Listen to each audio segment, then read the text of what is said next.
یہ آلریڈی میرا ایک تھیسس ہے بنایا ہوا دلائل اور ثبوتوں کے. پہلی بات یہ ہے کہ یہ جو ڈیجٹ ہے میرے پاس یہ ریپلیس نہیں کر رہا کتاب کو, یہ کتاب کو سپورٹ کر رہا ہے. ڈیجیٹل لائبریری تب بنے گی, پی ڈی ایف تب بنے گا جب بک ہوگی, ٹھیک ہے. مجھے سہولت یہ ضرور دے رہا ہے کہ مجھے دھکے نہیں کھانے پڑتے لائبریری میں جا کر. اسی طرح سے اگر آپ بک شاپس دیکھیں اور سارا کچھ دیکھیں تو میں جب نیشنل بک فاؤنڈیشن کا میلہ کراتا تھا یہاں تو 5 دنوں میں 3 کروڑ روپے کی کتابیں 141 بک سٹال سے خریدی لوگوں نے 40% رعایت پر. تو میں کیسے مان لوں کہ جی لوگ کتاب نہیں پڑھتے. پھر میں دیکھتا ہوں کہ کتابوں کے بک سٹال جو بزنس مین ہیں نہیں جی وہ میں آپ کو بتاؤں, ہم تو جاتے آپ بھی دیکھتے ہوں گے, لوگ جو اسلام آباد میں خاص کر جب میلے میں کتابیں سے خریدتے ہیں نا اتنی, وہ ڈرائنگ روموں میں سجاتے ہیں. آپ جا کے چیک کریں, انہوں نے کبھی کھول کے بھی نہیں دیکھی ہوتی. وہ تصویریں بنائی جاتی ہیں, لوگوں کو دکھائی جاتی ہیں کہ ہم کتابیں بناتے ہیں, پڑھتے ہیں, ہمارے پاس کتابیں ہیں. بعض لوگ بڑے دور دور سے بڑے بڑے ناموں کی کتابیں لگاتے ہیں, ان کو آویزہ کرتے ہیں لوگوں کو تاکہ نظر آئیں. کتابوں کا شوق واقعی نہیں رہا ہمارے پاس. چلیں میں آپ کی بات مان لیتا ہوں کیونکہ یہ بحث لمبی ہو جائے گی. میں مزاحیہ شاعری کے حوالے سے عرض کرتا ہوں کہ یہ جو آپ کا پروگرام ہے اس کا نام میں نے ابھی دیکھا ہے کہ دوسرا رخ ہے. تو مزاحیہ شاعری بھی جو ہے سنجیدہ شاعری کا دوسرا رخ یہ ہے. ایک ایسا رخ ہے جو باطن سے نکال کے چیزوں کو ایک منفرد پیرائے میں بات کر دیتا ہے مزاح نگار, وہی بات جو شاید سنجیدہ آدمی نہ کر سکے. تو یہ اس دفعہ چونکہ کرونائی عید ہے, یہ عید ہماری کرونائی ہے, پہلے بھی دونوں عیدیں کرونائی گزری, تو چند قطعات میں آپ کو پیش کرتا ہوں تاکہ ہماری گفتگو منظوم ہو جائے. جی. تو آج کل کیا ہو رہا ہے کہ کارے بیکارہ, جیسے وہ کسی زمانے میں کہا کرتے تھے, جیسے میں کہتا ہوں کہ آج کل ہم مچھلی کو تیرنا سکھا رہے ہیں, آج کل ہم ڈرائیور کو گاڑی چلانا سکھا رہے ہیں. ٹھیک ہے, یہ اس طرح کے کام کر رہے ہیں جو. تو وہ تھا کہ گھر میں پڑا ہوا ہوں اور بڑبڑا رہا ہوں, گھر میں پڑا ہوا ہوں اور بڑبڑا رہا ہوں, میں اپنی شاعری اب خود کو سنا رہا ہوں. ہے نہیں کوئی سننے والا. گھر میں پڑا ہوا ہوں اور بڑبڑا رہا ہوں, میں اپنی شاعری اب خود کو سنا رہا ہوں. مینگو سے جو بنایا تھا ملک شیک میں نے, مینگو سے جو بنایا تھا ملک شیک میں نے, اس ملک شیک سے اب مینگو بنا رہا ہوں. اور ایک قطعہ اور سن لیجئے عید کے حوالے سے کہ آج کل یہ شوگر کا بھی معاملہ ہے اور گھروں میں میٹھی چیزیں کم کھائی جاتی ہیں, تو اس پہ میں نے چینی مہنگی بھی ہے جی. ہاں چینی مہنگی بھی ہے, چینی مہنگی. میں نے ایک کیک جو بھجوایا تھا نورین کے گھر, عید پہ تحفے بھیج دیا, میں نے ایک کیک جو بھجوایا تھا نورین کے گھر, لے گئی گفٹ میں آگے سے وہ پروین کے گھر. واہ واہ واہ. گھوم کر ایسے ہی یہ اور بھی 2-3 کے گھر, آ گیا شام تلک پھر اسی مسکین کے گھر. واہ واہ واہ جی. یہ اسی پہ ایک سلطانہ بھی تھی جی. سرفراز شاہد صاحب نے جو ہے ایک لکھا تھا, یہاں سلطانہ پڑھتی تھی. تو اس پہ بڑا یہ واقعہ بھی سنائیں گے, بڑے اس پہ ہنگامے بھی ہوئے ہیں. تو وہ پہلے سنائیں, اس کے بعد یہ نظم ہم سنیں گے. ایکچولی بات یہ ہے کہ میں اس وقت یونیورسٹی آف پشاور میں ایم ایس سی کا اسٹوڈنٹ تھا. ٹھیک ہے. تو وہ یونیورسٹی دور کی بات یہ ہے جی 62-63 کی. ان دنوں پشاور میں ایک ہیومرس شاعر تھے مرزا محمود سرحدی. ٹھیک ہے. تو وہ اکثر یونیورسٹی کے مشاعروں میں آتے تھے. تو ایک مشاعرہ ہوا اور میں نے کہا یار نئی چیز کوئی لکھیں. تو میں نے یہ نظم لکھی اور پہلی بار یونیورسٹی میں نے پریزنٹ کی. ٹھیک ہے. اچھا تھا تھوڑا سا ڈیرنگ کام, کیونکہ نام اس وقت تک کوئی کسی کا لے نہیں سکتا تھا. پھر میں نے سلیکٹ کیا کہ یار سلطانہ ٹھیک ہے, ریحانہ فرزانہ ہو جاتی ہیں, لیکن یہ ایک جنرل نام ہے, مشہور نظم. جی مشہور. تو وہ پھر میں نے وہ نظم یونیورسٹی میں سنائی. پلیز جی. اس کے 2-3 بعد میں آپ کو سنا دیتا ہوں کہ عرض کیا ہے کہ وہ اس کالج کی شہزادی تھی اور شاہانہ پڑھتی تھی. وہ اس کالج کی شہزادی تھی اور شاہانہ پڑھتی تھی. وہ بے باکانہ آتی تھی, وہ بے باکانہ پڑھتی تھی، بڑے مشکل سبق تھے جن کو وہ روزانہ پڑھتی تھی، وہ لڑکی تھی مگر مضمون سب مردانہ پڑھتی تھی۔ یہی کالج ہے وہ ہمدم جہاں سلطانہ پڑھتی تھی، اور کلاسوں میں ہمیشہ دیر سے وہ آیا کرتی تھی۔ آپ کو تو ڈاکٹر صاحب ہو گیا تجربہ، آپ کا تو ڈائریکٹ تجربہ ہے MSc کا۔ کتابوں کلاسوں میں عرض کرتا ہوں، کلاسوں میں ہمیشہ دیر سے وہ آیا کرتی تھی، کتابوں کے تلے فلمی رسالے لایا کرتی تھی۔ وہ ان دنوں موبائل تو تھا نہیں، فلمی رسالوں سے کام چلتا تھا۔ کتابوں کے تلے فلمی رسالے لایا کرتی تھی، وہ جب دوران لیکچر بور سی ہو جایا کرتی تھی تو چپکے سے کوئی تازہ ترین افسانہ پڑھتی تھی۔ یہی کالج ہے وہ ہمدم جہاں سلطانہ پڑھتی تھی۔ اور شعر ہے کہ کتابیں دیکھ کر کڑتی تھی، محو یاس ہوتی تھی۔ کتابیں دیکھ کر کڑتی تھی، محو یاس ہوتی تھی، بقول اس کے کتابوں میں نری بکواس ہوتی تھی۔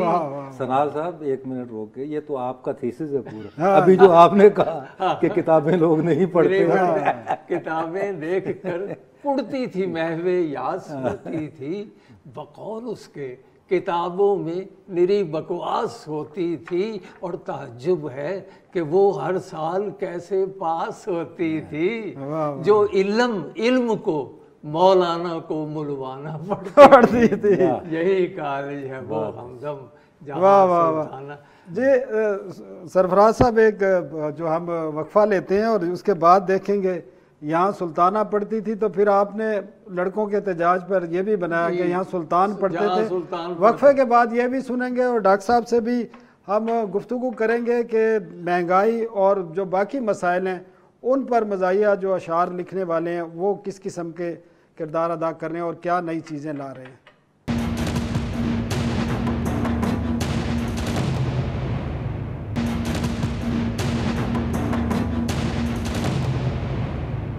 ویلکم بیک ناظرین۔ جی سرفراز صاحب، آپ وہ ایک جو سنا رہے تھے سلطانہ کا قصہ، تو ایک احتجاج ہوا پھر ایک کالج میں جہاں پر یہ نظم لگائی گئی تھی بورڈوں پر، اور اس کے بعد کیا ہوا یہ وہ ہمیں وہ بھی سنائیں کہ جب سلطان پڑھتا تھا جس بس وہ کچھ پوری یاد نہیں، میں آپ کو 2-3 بعد اس کے بھی سنا دیتا ہوں، کیونکہ لڑکیوں کا احتجاج بہت بڑھ گیا۔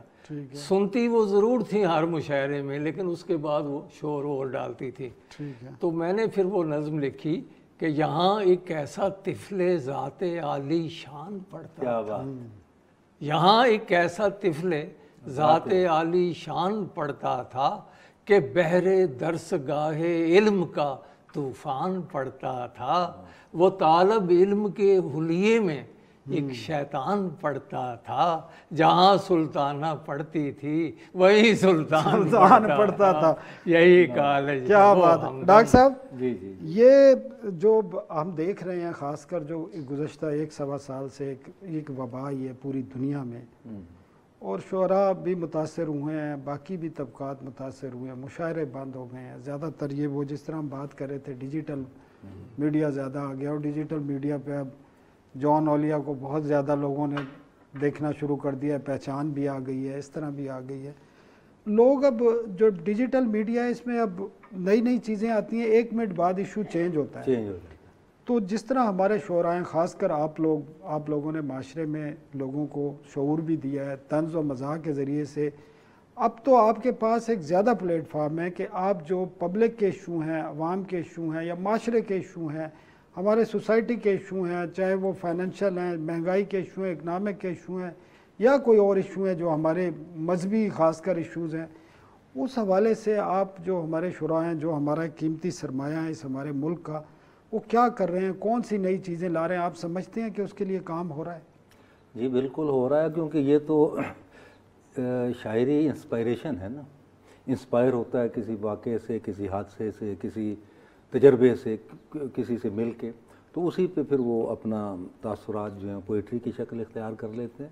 تو یہ جو آپ نے کہا تو یہ ساری چیزیں افیکٹ کر رہی ہیں. میں نے ایک کتاب مرتب کی تھی مختلف شعراء کا کلام اکٹھا کر کے اور موضوع وار کلام اکٹھا کیا تھا, تو اس میں تقریباً 102 موضوعات بنتے ہیں جن پر شعراء نے ہاتھ صاف کیا. اس میں پولیس بھی ہے, اس میں ڈاک کا محکمہ بھی ہے, اس میں نرسیں بھی ہیں, ڈاکٹر بھی ہیں, مہنگائی بھی ہے, فیشن بھی ہے, بہت سے موضوعات. بہت, یہ صرف میاں بیوی پہ ہی نہیں لکھ رہے, سب جگہ لکھ رہے ہیں. نہیں, تعداد زیادہ میاں بیوی کیا ہے, وہ بلکہ میاں سے زیادہ بیوی کیا ہے. چلیے وہ بھی میں بتا دوں, وہ بھی بتا دوں. پیر و مرشد سید ضمیر جعفری صاحب کہا کرتے تھے, اس وقت ہم ینگ تھے اور اس بات کو اتنا کنسیو نہیں کرتے.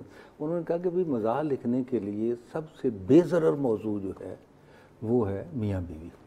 ٹھیک ہے, اور میں یہ کہتا ہوں کہ میاں بیوی دنیا کا واحد غیر خونی رشتہ ہے جس سے تمام خونی رشتے جنم لیتے ہیں. اور یہ بھی میرا ہی قول ہے کہ جو سنجیدہ شاعری ہے یہ محبوبہ کے ارد گرد گھومتی ہے اور مزاحیہ شاعری منقوحہ کے ارد گرد گھومتی ہے. بلا شبہ یہ ایک نیٹ پریکٹس ہے میاں بیوی جو ایک شعبہ ہے کہ اس میں کسی کو دیکھیں, وہ کسی نے کہا تھا نا کہ سچ اگر بولنا ہے تو اپنے بارے میں بولنا, دوسروں کے بارے میں سچ نہ بولنا شروع کر دینا, ورنہ وہ تمہیں کچھ بولنے بھی نہیں دیں گے. تو طنز اور مزاح میں ہم بے شک بہت کچھ کرتے ہیں, پھر بھی ہمیں ہماری بھی ایک لمیٹیشن ہے, لیکن سچ تو اس سے آگے نہیں جا سکتے. سچ تو وہ ہر جو کہتے ہیں کہ ہر ایک کے سامنے بولنا چاہیے, چاہے اس کے لیے کوئی قربانی دینی پڑے. اور شاعر نے, اگر آپ جالب کو دیکھ لیں, فیض کو دیکھ لیں, فراز کو دیکھ لیں, میں نے تو بدقسمتی سے پچھلی 1-2 دہائی میں جو ہمارے ملک میں سیاسی تبدیلیاں آئی ہیں, جو مسائل آئے ہیں, اس میں نہ میں نے فیض کو کہیں دیکھا, نہ جالب کو دیکھا, نہ فراز کو دیکھا, اور اگر دیکھا ہوتا تو وہ بھی جیلوں میں کھڑے ہوتے. تو یہ سرفراز صاحب یہ کیا بات یہ ہے کہ آپ نے ان شعراء کے کلام میں ان چیزوں کو نہیں دیکھا, لیکن آپ کو انور مسعود, سرفراز شاہد اور ڈاکٹر صاحب کے کلام میں ایسے موضوع ملیں گے کہ جو آپ سوچیں گے کہ یار یہ عام شاعر تو لکھ ہی نہیں سکتا.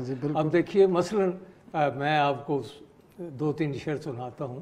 ہر غزل کے اس شعر میں کوئی نہ کوئی موضوع ہے کہ کرپشن کے اندھیروں میں کمی ہونے نہیں دیتے, کرپشن کے اندھیروں میں کمی ہونے نہیں دیتے, یہ کیسے بلب ہیں جو روشنی ہونے نہیں دیتے, اور مسلمانوں کی خواہش ہے کہ وہ سب ایک ہو جائیں. مسلمانوں کی خواہش ہے کہ وہ سب ایک ہو جائیں, مگر ان کو اکٹھا مولوی ہونے نہیں دیتے. واہ جی. اور یہ دیکھیے یہ شعر کہ بنا رکھا ہے بچے کی ولادت مسئلہ ہم نے, نیا ٹاپک, بنا رکھا ہے بچے کی ولادت مسئلہ ہم نے, کبھی ہونے پہ خوش ہیں اور کبھی ہونے پہ خوش ہیں. واہ جی.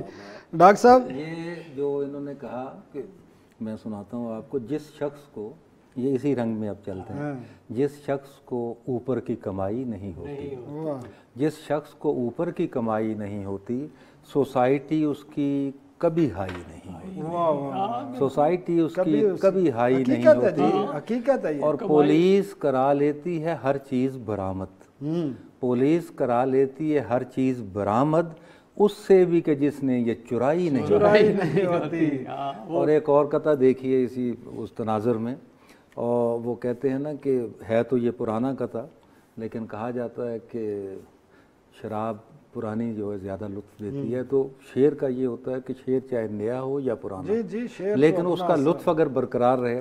تو عرض کیا کہ ادھر ناکے پہ ناکہ چل رہا ہے, ادھر ناکے پہ ناکہ چل رہا ہے, ادھر ڈاکے پہ ڈاکہ چل رہا ہے, ادھر منصوبہ بندی کے ہیں چرچے, ادھر کاکے پہ کاکا چل رہا ہے. واہ جی. کاکے. ثنا صاحب, میں چونکہ شاعر نہیں ہوں, پوئٹ بھی ہوں, تو اس کا میں ترجمہ بھی سناتا ہوں ایز اے پوئٹ کہ hair I am poet also.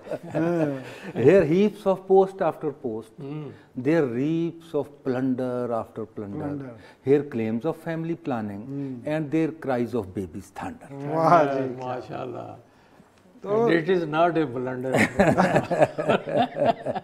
سرفراز صاحب آپ کیا سمجھتے ہیں جو یہ طنز و مزاح ہے اس کے ذریعے جو ہمارے، جس طرح میں نے ڈاکٹر صاحب سے بھی پوچھا، جو ہمارے سماجی مسائل ہیں خاص کر ڈیجیٹل میڈیا کے ذریعے، اب کیونکہ کافی شاعروں نے اپنے چینلز بنا لی ہیں اور اس کے ذریعے سے وہ میسج دیتے ہیں، ان مسائل کو حل کیا جا سکتا ہے؟ اور آپ نے اس حوالے سے کافی چیزیں لکھی جی بھی ہیں، میں مجھے نے یاد ہے. بہت چیزیں لکھی ہیں اس کے حوالے سے، لیکن اتنا ضرور میں کہوں گا کہ خیر 100% تو افیکٹ نہیں ہوتا ہماری سوسائٹی پر، لیکن اگر 5-10% بھی لوگ اس سے استفادہ کرتے ہیں تو یہ بڑی بات ہے. اکبر الآبادی نے بھی بہت اعلیٰ شاعری کی، بلکہ وہ تو امام تھے مزاحیہ شاعری کے، لیکن ان کے کلام سے بھی کوئی 10% کے قریب معاشرے میں تبدیلی آئی، ادروائز اس سے زیادہ نہیں ہوئی. تو پھر بھی ہم لوگ جو موضوعات لوگوں کو، یعنی کچھ لوگوں کو تو موضوعات کا پتہ ہی نہیں، مسائل کا پتہ نہیں، وہ ہمارے مزاحیہ شاعر جو ہیں وہ، کیونکہ یہ شاعری سچی شاعری ہے. جی جی بالکل. سچی بات یہ ہے کہ اگر اس میں ریالٹی نہ ہو تو پھر اس میں کچھ نہیں ہے، پھر طنز بنتا ہی نہیں نا. اب طنز تو ریالٹی پہ ہی ہوتا ہے نا. اب دیکھیے مثلاً یہ ہمارے لوگ جو باہر نوکریاں کر رہے ہیں غیر ممالک میں، ہمارے پی ایم صاحب بھی روز ان کی تعریف کرتے ہیں کہ ہمارے لاکھوں آدمی جو ہیں وہ یہ بات ہم بریک کے بعد سنیں گے. ناظرین ایک بریک لیتے ہیں اور سرفراز صاحب، شاہد صاحب جو سنانا چاہ رہے تھے وہ ہم بریک کے بعد سنیں گے.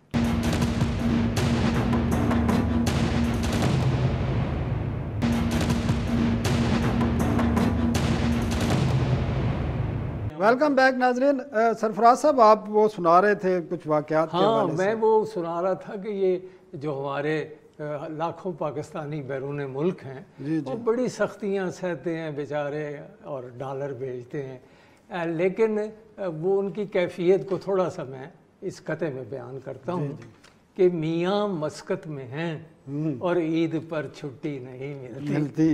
میاں مسقط میں ہیں اور عید پر چھٹی نہیں ملتی، جو گھر والے ہیں وہ لاہور میں مجبور بیٹھے ہیں. واہ واہ واہ. جو گھر والے ہیں وہ لاہور میں مجبور بیٹھے ہیں، بروز عید بھی زوجہ نظر آتی ہے روزے سے، سوئیاں کس طرح چکھے کہ سیاں دور بیٹھے ہیں. تو یہ کرونا کے حوالے سے بھی کچھ جو یہ گزشتہ ایک سال کے دوران بیتی ہے، کچھ نئی چیز لکھی ہے ڈاکٹر صاحب سے بھی اور آپ سے بھی درخواست. کرونا کے حوالے سے سنائی دیتا ہوں. یہ غزل کے 3-4 شعر ہیں، لیکن اس میں بیک گراؤنڈ کرونا کی ہے کہ کس سے مانگے ادھار ہم جیسے، کس سے مانگے ادھار ہم جیسے، ہیں ہمارے بھی یار ہم جیسے. اور کیسے کیسے لاک ڈاؤن، کیسے کیسے دبنگ افسر ہیں گھر میں بے اختیار ہم جیسے. اور کل جو افطار پارٹی میں ملے، کل جو افطار پارٹی میں ملے تھے سبھی روزہ دار ہم جیسے، اور شیر نمکین کہنے والے اب رہ گئے 3-4 ہم جیسے. اور کرونا کا میں آپ کو ایک ٹیپیکل سنا دوں کہ کچھ تو مہنگائی نے کچل ڈالا، کچھ کرونا نے کر دیا بدحال. کچھ تو مہنگائی نے کچل ڈالا، کچھ کرونا نے کر دیا بدحال. خیر گزری جو اس برس یارو، ہم منا لیں گے عید اگلے سال. واہ جی. جی ڈاکٹر صاحب آپ بھی اگلے سال عید منائیں گے یا اسی سال منا لیا؟ منا رہے ہیں. اور عید جو ہے وہ ظاہر ہے کہ کچھ بھی ہو لیکن اوور ڈوئنگ نہیں ہونی چاہیے. جیسے انہوں نے کہا کہ رش ہو اور شاپنگ ضرور کرنی ہے تو ذرا سادگی آ جائے گی. میں عید کے حوالے سے آپ کو 3-4 قطعے ایک نظم سناتا ہوں صرف. اور ہر حکومت کی خواہش ہوتی ہے کہ عید ایک ہی دن ہو پورے ملک میں، اور لیکن کچھ کمیٹیاں کچھ اور وہ چلتا رہتا ہے ساتھ ساتھ. اور یہ بھی میں سمجھتا ہوں کہ فیصلہ نہ کوئی کمیٹی کرتی ہے کہ عید کب ہوگی نہ ہی حکومت کرتی، فیصلہ تو چاند نے کرنا ہوتا ہے، ہاں جی چاند نہیں کرنا ہوتا ہے، اصل فیصلہ اس کے ہاتھ میں ہوتا ہے۔ تو ایک یہ بھی دیکھیے کہ عید کل ہوگی ہر ایک طبقے سے منوایا گیا، ہاں عید کل ہوگی ہر ایک طبقے سے منوایا گیا، جا کے کے پی کے سے پوپل زئی کو بلوایا گیا، واہ واہ، جا کے پی کے سے پوپل زئی کو بلوایا گیا، خفیہ والوں کے ذریعے بھی برادر چاند کو، خفیہ والوں کے ذریعے بھی برادر چاند کو انتہائی رازداری سے کہلوایا گیا، انتہائی رازداری سے کہلوایا گیا۔ کہتے ہیں کہ آسمان تک ایک جہاز خاص سے، کہتے ہیں کہ آسمان تک ایک جہاز خاص سے مفتی اعظم بھی 12 مرتبہ آیا گیا، اور آخری شعر دیکھیے کہ پھر بھی کل شب دیر تک نکلا نہ جس دم چاند تو، پھر بھی کل شب دیر تک نکلا نہ جس دم چاند تو، عدلیہ کے حکم پر جبرن نکلوایا۔ سرفراز صاحب آپ کے جو شعر میں نے پڑھے ہیں اس میں خاص کر جو میاں بیوی کے رشتے کے حوالے سے آپ نے کمال کی منظر کشی کی ہیں بعض اشعار میں نا، تو وہ ایک دو ہمارے عید پر ہمارے جو ناظرین ہیں جو بیٹھے دیکھ رہے ہیں ہمیں، ان کی خواہش ہے اور آپ کو تو سننا بھی چاہتے ہیں، تو وہ ضرور سنائیں۔ میں وہ بیوی کے حوالے سے ایک شعر میرا بڑا مقبول ہوا ہے، پہلے وہ عرض کر دیتا ہوں کہ جب سے اینک لگی نظر والی، واہ واہ واہ، جب سے اینک لگی نظر والی، زہر لگنے لگی ہے گھر والی۔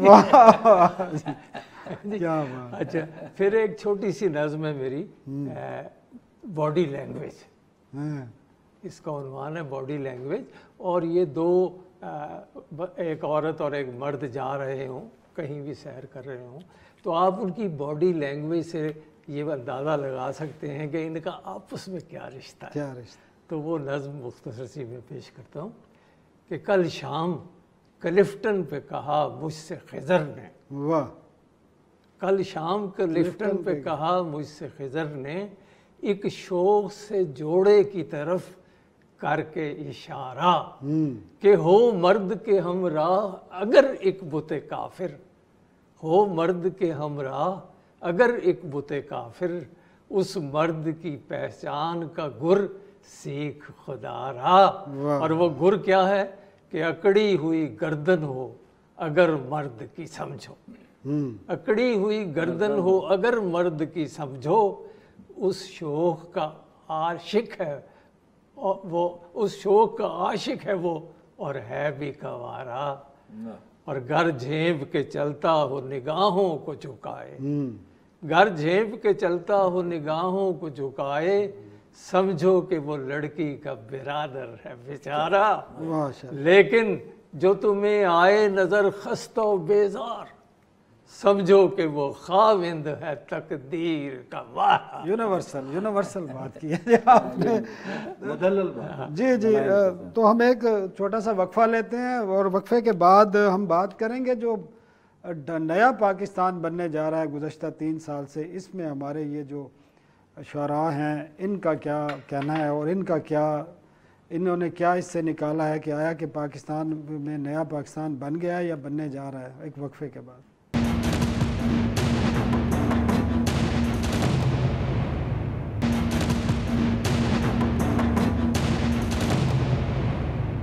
ویلکم بیک ناظرین۔ تو ہمارے دونوں جو معزز شعراء ہیں ان سے ہمارا ایک ہی سوال ہے جی، کیونکہ پاکستانی عوام باقی لوگوں سے تو جاننا چاہتی ہے، آپ لوگوں سے بھی جاننا چاہتی ہے کہ یہ جو 2.5-3 سال سے نیا پاکستان بنانے کی کوششیں ہو رہی ہیں، تو یہ آپ لوگوں کی نظر میں یہ کیا ہے، اور اس میں کچھ لکھا ہے آپ لوگوں نے؟ جی آپ نے تو بے شمار چیزیں لکھی ہیں، وقت کی تنگی ہے، لیکن 2 چیزیں میں آپ کو سنا دیتا ہوں۔ ایک تو کرپشن کے حوالے سے کہ کرپشن کا ماشاءاللہ فروغ ہوتا رہا ہے، اور یوں تو پہلے بھی تھی، کامن کبھی ایسی تو نہ تھی، یوں تو پہلے بھی تھی، کامن کبھی ایسی تو نہ تھی، اور ملک پورے میں کرپشن کبھی ایسی تو نہ تھی، اور عالم بالا میں اب سوچ رہے ہیں قائد قائد اعظم عالم بالا میں اب سوچ رہے ہیں قائد کہ جیسی اب ہے میری نیشن کبھی ایسی تو نہ تھی۔ اور دوسری چیز دیکھیے کہ جو انسان کی ورتھ رہ گئی ہے میرٹ کی بجائے پیسوں میں اس کی قدر ناپی جاتی ہے، تو اس حوالے سے پولیٹکس میں کیا ہو رہا ہے وہ یہ کہ عوام الناس تو بس جانتے تھے ایک منڈی کو، عوام الناس تو بس جانتے تھے ایک منڈی کو جہاں پر عید قرباں کے لیے حیوان بکتے ہیں، مگر ایوان بالا کے الیکشن میں نظر آیا سیاست ایسی منڈی ہے جہاں انسان بکتے ہیں۔ واہ واہ واہ واہ واہ۔ تو یہ ڈاکٹر صاحب آپ سے بھی یہی سوال ہے کہ جو ہم 2.5-3 سال سے نیا پاکستان بنانے کی میں اس کوشش سلسلے میں جی آپ کا وہ سوال آ گیا، میں اس سلسلے میں ایک چھوٹی سی نظم سنانا چاہوں گا۔ جی بالکل، آپ نے نظم نہیں سنا کیونکہ یہ ڈپکٹ کرتی ہے پورا۔ غالب نے کہا تھا کہ چلتا ہوں تھوڑی دور ہر ایک راہ رو کے ساتھ، پہچانتا نہیں ہوں ابھی راہ بر کو میں۔ تو ہمارا بھی کچھ ایسا ہی حال ہے، تھوڑی دور چلتے ہیں اور پھر پتہ چلتا ہے کہ یہ بھی ہم جیسا مسافر ہے۔ اور اس کو میں نے نظم لکھی ہے مریض اور مسیحا۔ آپ سمجھ سکتے ہیں کہ مسیحا کا کیا حال ہے، مریضوں کا جو ہوگا۔ مسیحا جو ہیں ہمارے، تو بیمار ہو کے میں جو گیا ڈاکٹر کے پاس، بیمار ہو کے میں جو گیا ڈاکٹر کے پاس، کیوں کر بتاؤں کیسے میرے اڑ گئے حواس۔ حیران ہوا یہ سن کے میں نرسوں کی ٹیم سے، وہ خود دوائی لینے گئے ہیں حکیم سے۔ واہ واہ واہ۔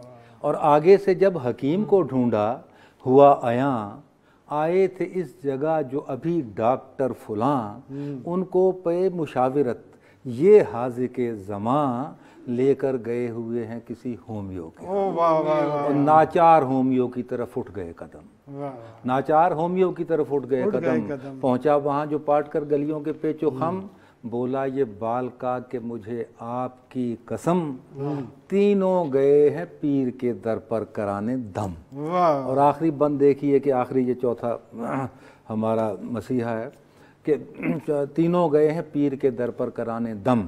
ہنستے ہوئے جو پہنچا میں پھر پیر جی کے گھر، تینوں کھڑے ہوئے تھے گلی میں پکڑ کے سر، سن کر مرید خاص بڑے ڈاکٹر کا نام، بولا پکڑ کے گھٹنوں کو از راہ احترام، تھا پیر جی کو رات سے سر درد ماں زکام، سو چھوڑ کر ادھورا یہاں اپنا فیض عام، وہ آپ کے مطب پہ گئے ہیں ابھی ابھی۔ واہ جی کیا بات ہے۔ یہ ہے جی ہمارا، وہ آپ نے کوزے میں بند کر دیا۔ سرفراز صاحب آخری جی یہ ہے ایک آج کل چیز بڑی مشہور ہو رہی ہے فطرانہ اور خیرات، اور اب تو سعودی عرب سے بھی آ رہی ہے اور ادھر سے بھی آ رہی ہے، اس پہ کوئی چیز؟ جی وہ میں 2 شعر سنا دیتا ہوں غزل کے، کہ صرف اپنے آپ کو فرزانہ کہہ، صرف اپنے آپ کو فرزانہ کہہ، باقی سب دنیا کو پاگل خانہ کہہ، اور جو بیوٹی پارلر میں یہ دوبارہ سنا دیں جی، یہ جو صرف اپنے آپ میں عرض کر، صرف اپنے آپ کو فرزانہ کہہ جی، باقی سب دنیا کو پاگل خانہ کہہ، اور جو بیوٹی پارلر میں خرچ ہو اس کو اپنے حسن کا فطرانہ کہہ۔ واہ جی کیا بات ہے جی۔ اور ایک شعر آپ نے شروع میں وہ ٹک ٹاک کی بات کی تھی، وہ میں اس کے بارے میں وہ شعر نظر آ گیا ہے، میں آپ کو سناتا ہوں کہ ہماری نسل نو پہ چل گیا ٹک ٹاک کا جادو، ہماری نسل نو پہ چل گیا ٹک ٹاک کا جادو، ہے یہ مقبول ایسا نوجوانوں اور حسینوں میں، ہر ایک کی بند مٹھی میں چھپا ہے ایک موبائل، ید بیضا لیے بیٹھے ہیں اپنی آستینوں۔ واہ جی سرفراز شاہد صاحب، ڈاکٹر انعام الحق صاحب، بہت بہت شکریہ ہمیں ٹائم دینے کا۔ ناظرین یہ تھا آج کا پروگرام۔ عید پر اپنا خیال رکھیں، رش کی جگہ پر نہ جائیں اور SOPs پر عمل درآمد کریں۔ آج کے لیے اتنا ہی کافی۔ اللہ حافظ۔